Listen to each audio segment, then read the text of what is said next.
दिशा सालियान का फोन जो है उसकी मौत के बाद भी एक्टिव था, उससे लगातार इंटरनेट कॉल्स हो रही थी। कौन कर रहा था ये कॉल्स? दिशा केस में ये एक बहुत बड़ा खुलासा है जो पुलिस इन्वेस्टिगेशन की गलत दिशा की तरफ इशारा करता है। मौत के बाद भी दिशा का मोबाइल एक्टिवेटेड था।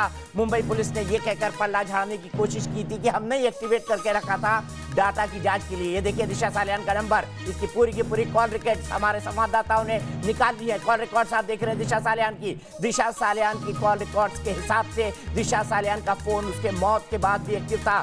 17 जून तक दिशा सालियान के मोबाइल से बात हो रही थी। पुलिस ने मोबाइल को फोरेंसिक जांच के लिए क्यों नहीं भेजा? बहुत बड़ा सवाल। सीधे चलते हैं रुमानुल्लाह खां के पास, जिनको हिमांशु शिकरे के घर से मुंबई पुलिस ने जबरदस्ती निकाला।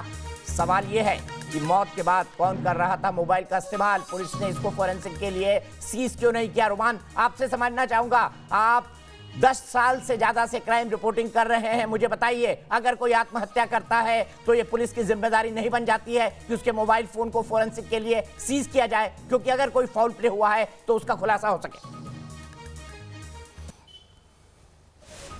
सबसे पहले पुलिस इलेक्ट्रॉनिक एविडेंसेस डिवाइसेस को सीज करती है।